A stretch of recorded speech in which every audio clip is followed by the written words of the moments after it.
Hi hello வணக்கம் நண்பர்களே. நம்ம இன்னைக்கு இந்த வீடியோவில் பழைய இரும்பு கடையிலேருந்து ஒரு ஆம்பிளிஃபையர் வாங்கிட்டு வந்திருந்தோம். அதை ரீஸ்டோரேஷன் தான் பண்ண போகிறோம். எப்படி ரீஸ்டோரேஷன் பண்ணுறோன்னு பார்க்கலாம் வாங்க.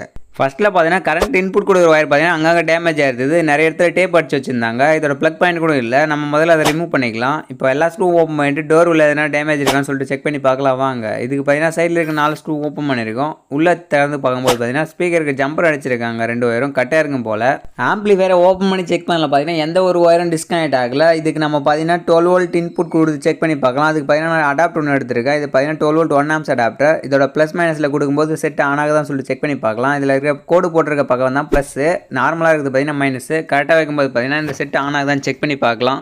இந்த ஆடியோ ஆம்பிளிஃபையருக்கு யூஸ் பண்ணிருக்க ஐசி பார்த்தீங்கன்னா 628 ஐசி. இது பார்த்தீங்கன்னா 12 வோல்ட் ஆப்ரேட் பண்ணக்கூடியது. நம்ம டேரெக்டாக 12 கொடுக்கும்போது இது ஒர்க் ஆகும். ட்ரான்ஸ்ஃபார்மர் அவுட்புட் கொடுக்கும்போது இது ஒர்க் ஆகும். நம்ம பார்த்தீங்கன்னா இப்போ ப்ளஸ் மைனஸ் கரெக்டாக ஆகும்போது ரெட் லைட் மட்டும் தான் எரியுது. டிஸ்பிளேல எந்த ஒரு ரெஸ்பான்ஸும் இல்லை. ஆம்பிளிஃபையர் நல்லா தான் இருக்குது. டிஸ்பிளே மட்டும் போயிருக்கு போல். நம்ம டிஸ்பிளே சேஞ்ச் பண்ணி பார்க்கலாம். அதுக்கு பார்த்தீங்கன்னா நம்ம ஃபஸ்ட் ஏசி மெயின்ஸ் கார்டை ரிமூவ் பண்ணிக்கலாம். இதில் இருக்க ட்ரான்ஸ்ஃபார்மர் ஒர்க் ஆகுதா இல்லைன்னு சொல்லிட்டு நான் ஆல்ரெடி செக் பண்ணிட்டேன். அதனால் டேரெக்டாக நம்ம ஏசி மெயின்ஸ் கார்டை சேஞ்ச் பண்ணால் போதும். இப்போ பார்த்தீங்கன்னா நம்ம ஓல்டு ஏசி மெயின்ஸ் கார்டில் இருக்க 2 ஒயரும் அன்சால்ட்ரிங் பண்ணணும். அதுக்கு பார்த்தீங்கன்னா நான் சால்ட்ரிங் யூஸ் பண்ணி 2 ஒயரை டிஸ்சால்ட்ரிங் பண்ணியிருக்கேன். பார்த்து பொறுமையாக அன்சால்ட்ரிங் பண்ணுங்கள். நம்ம சால்ட்ரிங் பண்ணும்போது இந்த ட்ரான்ஸ்ஃபார்மர் இருக்க ஒயர் கட் ஆயிடுச்சுன்னா ட்ரான்ஸ்ஃபார்மர் சேஞ்ச் பண்ணுற மாதிரி வரும். நம்ம பார்த்து பொறுமையாக தான் டீசால்ட்ரிங் பண்ணணும். பார்த்தீங்கன்னா நம்ம இப்போ ப்ராப்பராக டீசால்ட்ரிங் பண்ணியிருக்கோம். 2 ஒயர் டீசால்ட்ரிங் பண்ண அப்புறம் பார்த்தீங்கன்னா பழைய ஏசி மெயின்ஸ் கார்டை வெளியே எடுத்துடணும். நம்ம இந்த 2 ஒயரை டீசால்ட்ரிங் பண்ணதுக்கப்புறம் பழைய ஏசி மெயின்ஸ் கார்டு ஈஸியாகவே வெளியே வந்துடும். நான் இப்போ எடுத்து காட்டுறேன் பாருங்கள். இதில் ஒரு முச்சி போட்டிருக்காங்க. அந்த முச்சியை அவுழ்த்துட்டு வெளியே எடுக்கணும். பார்த்தீங்கன்னா நம்ம பழைய ஏசி மெயின்ஸ் கார்டை வெளியே எடுத்து தான் நியூ ஏசி மெயின்ஸ் கார்டு போட முடியும். இது இந்த பவர் சப்ளை இன்புட்கான ஒயர் டேமேஜ் ஆனால் அதை ரிமூவ் பண்ணிட்டோம். இப்போ நம்ம மல்டிமீட்டர் யூஸ் பண்ணி ட்ரான்ஸ்ஃபார்மர் நல்லா இருக்கான்னு சொல்லி செக் பண்ணிக்கலாம். அதுக்கு பார்த்தீங்கன்னா நான் பீப் மோடில் செட் பண்ணிக்கிறேன். இது பார்த்தீங்கன்னா செக் பண்ணும்போது பீப் வரும். நான் இப்போ 2 காயிலோட 2 ட்ரான்ஸ்ஃபார்மர் வைக்கும்போது பார்த்தீங்கன்னா கரெக்டாக வேல்யூ காட்டுது. இந்த ட்ரான்ஸ்ஃபார்மர் நல்லா தான் இருக்குது. ட்ரான்ஸ்ஃபார்மர் சேஞ்ச் பண்ண வேண்டிய அவசியம் இல்லை. நான் பார்த்தீங்கன்னா ஓல்டு மெயின்ஸ் கார்டு ஒன்று எடுத்து வச்சிருக்கேன். இதை இதுக்கு சேஞ்ச் பண்ண போகிறோம். இது பார்த்தீங்கன்னா இந்தியான்ற பிராண்டு அப்படி தான் போட்டிருக்கு. அதில் இது பார்த்தீங்கன்னா பழைய ஒயர் தான். நம்ம புது ஒயர் எதுவும் யூஸ் பண்ணல. ஏற்கனவே ஒரு ஆம்பிளிஃபையர்லேருந்து கழட்டி வச்சது தான். இது இப்போ இது சீல் சால்ட்ரிங் பண்ணிக்கலாம். பழைய மெயின்ஸ் கார்டை எப்படி ரிமூவ் பண்ணுமோ அதே மாதிரி தான் இதுக்கு ஒரு முச்சு போட்டுக்கணும். ஏன்னு பார்த்தீங்கன்னா இது இழுக்கும்போது வெளியே வராமல் இருக்கும். நம்ம சால்ட்ரிங் பண்ணது பிரிஞ்சு வராமல் இருக்கும். அதனால தான் நம்ம இப்போ 2 ஒயரை சால்ட்ரிங் பண்ணிக்கலாம். இதை எடுத்துகிட்டு போய் டேரெக்டாக சால்ட்ரிங் பண்ணாமல் ஃபஸ்ட்டு சுவிட்சில் ஒரு லைனும் ட்ரான்ஸ்ஃபார்மர் ஒரு லைனும் சால்ட்ரிங் பண்ணணும். நான் இப்போ சால்ட்ரிங் பண்ணி காட்டுறேன் பாருங்கள்.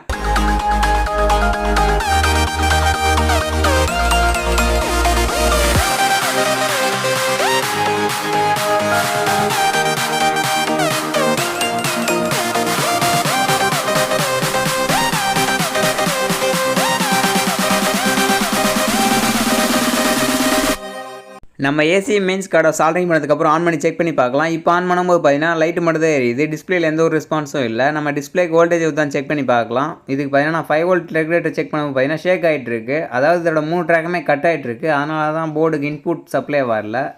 இந்த 7805 ரெகுலேட்டர் பார்த்தீங்கன்னா 3 ஒயர் வரும். அதாவது 3 லைன் வரும். ஃபர்ஸ்ட் லைன் பார்த்தீங்கன்னா இன்புட் சப்ளைவும், சென்டர் பின் வந்து கிரவுண்டும், லாஸ்ட் பின் பார்த்தீங்கன்னா அவுட்புட் சப்ளையும் வரும். இன்புட்டில் பார்த்தீங்கன்னா 12 வோல்ட் கொடுக்கும்போது அவுட்புட்டில் 5 வோல்ட் வரும். இது ஒர்க் ஆகினா தான் டிஸ்பிளேக்கு லைன் வரும். நம்ம இதை சேஞ்ச் பண்ணி பார்க்கலாம். ரெகுலேட்டர் சேஞ்ச் பண்ணி செக் பண்ணல பார்த்தீங்கன்னா ரெகுலேட்டர் இதில் இருக்கிறதே நல்லா தான் இருக்குது. இதோட ட்ராக் மொத்தமே கட் ஆகிட்டுருக்கு. அதாவது இன்புட்டும் கட் ஆகிட்டுருக்கு, அவுட்புட் லைனும் கட் ஆகிருக்கு, கிரவுண்ட் லைனும் கட் ஆகிருக்கு. இது நம்ம டேரெக்டாக சால்ட்ரிங் அடிக்கும் போது செக் பண்ணி பார்க்கலாம் ஒர்க் ஆகுதுன்னு சொல்லிட்டு நம்ம எல்லா லேயரும் ரிமூவ் பண்ணிவிட்டு நியூ சால்ட்ரிங் அடிக்க போகிறோம். இதுக்கு பார்த்தீங்கன்னா ஒரு ஜம்பர் ஒயர் எடுத்திருக்கேன். வீடியோவில் ஜூம் பண்ணி காட்டுறேன் பாருங்கள். இதோட 3 லைனுமே கட்டாக இருக்குது. அதாவது 3 ட்ராக்குமே கட்டாக இருக்குது. இன்புட் சப்ளையும் கட்டாக இருக்குது, அவுட்புட் சப்ளையும் கட்டாக இருக்குது. அதனால தான் நமக்கு ஒர்க் ஆகலை. இதை பார்த்தீங்கன்னா நம்ம கிராச் பண்ணி விட்டுக்கலாம். இதே இது எங்கே வரணுமோ அந்த இடத்துல நல்லா கிராச் பண்ணிக்கலாம். நான் இப்போ கத்தி யூஸ் பண்ணி நல்லா கிராச் பண்ணிக்கிறேன். நம்ம டேரெக்டாக ஒயர் கூட ஜம்பர் அடிக்கலாம். பட் இது மாதிரி பண்ணால் இன்னும் பெனிஃபிட்டாக இருக்கும். அதாவது எந்த ஒரு ப்ராப்ளம் வராது. ஒன்று டச் ஆகாது. நான் இப்போ கிராச் பண்ணுற மாதிரி கிராச் பண்ணுங்கள். பக்காவாக கிராச் பண்ணதுக்கப்புறம் நம்ம ஒரு ஜம்பர் ஒயர் எடுத்துக்கலாம். இதை சால்ட்ரிங் பண்ணி ஒவ்வொரு லைனாக ஜம்பர் அடிக்கலாம். நம்ம சால்ட்ரிங் பண்ணுறதுக்கு முன்னாடி சால்ட்ரிங் பேஸ்ட் அப்ளை பண்ணிக்கிறது ரொம்ப நல்லது. இது பேஸ்ட் அப்ளை பண்ணுறது மூலமாக சால்ட்ரிங் நல்லா க்ரிப்பாக ஒட்டும். இதுக்கு முன்னாடி பார்த்தீங்கன்னா நம்ம கிராச் பண்ண இடத்துல லைட்டாக சால்ட்ரிங் வச்சுக்கலாம். நான் இப்போ வீடியோவில் காட்டுற மாதிரி சால்ட்ரிங் வச்சுக்கோங்க. ஃபஸ்ட்டில் பார்த்தீங்கன்னா நான் கிரவுண்ட் லைன் ஜம்பர் அடிச்சிருக்கேன் பாருங்கள். இந்த மாதிரி கிரவுண்ட் லைன் ஜம்பர் அடிச்சிக்கணும். இதுக்கு பார்த்தீங்கன்னா டேரெக்டாக ஒரு ஜம்பர் அடிக்கிறதுக்கு ஒரு ஒயர் எடுத்துக்கலாம். இதில் சால்ட்ரிங் பண்ணி அப்ளை பண்ணிக்கலாம். இன்புட் சப்ளை பார்த்தீங்கன்னா 12 வோல்ட்டுக்கு ஒரு ஜம்பர் அடிச்சிருக்கேன். இதை கட் பண்ணிக்கலாம்.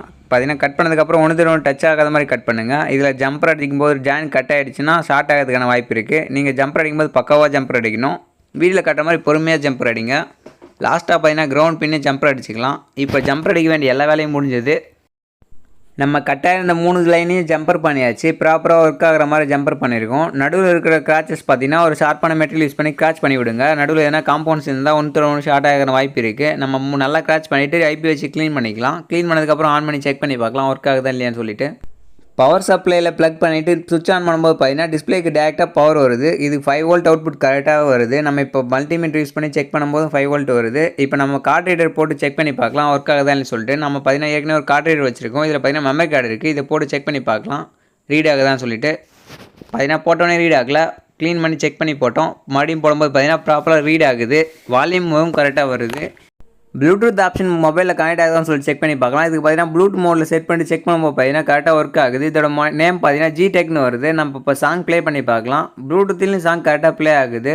வால்யூம் கண்ட்ரோல் அட்ஜஸ்ட் பண்ணும்போது மட்டும் நிறைய நாய்ஸ் வருது. அதுக்கு பார்த்தீங்கன்னா நம்ம ஐபி யூஸ் பண்ணி வால்யூம் கண்ட்ரோலை கொஞ்சம் க்ளீன் பண்ணிக்கலாம். இதுக்கு பார்த்தீங்கன்னா பேக் சைடில் ஐபி வச்சு லைட்டாக க்ளீன் பண்ணும்போது கரெக்டாக ஒர்க் ஆகும். நம்ம இப்போ ஐபி அடிக்கிற பாருங்க. இந்த மாதிரி ஐபி அடிச்சுட்டு மேலே க்ளீன் திருப்பிடும்போது பார்த்தீங்கன்னா வால்யூம் கண்ட்ரோல் லூப்ரிகேஷன் ஆகும். அதனால் வால்யூம் கண்ட்ரோல் கரெக்டாக ஒர்க் ஆகும். நம்ம இப்போ எல்லாத்தையும் க்ளீன் பண்ணதுக்கப்புறம் ஆடியோ டெஸ்ட் பண்ணி பார்க்கலாம்.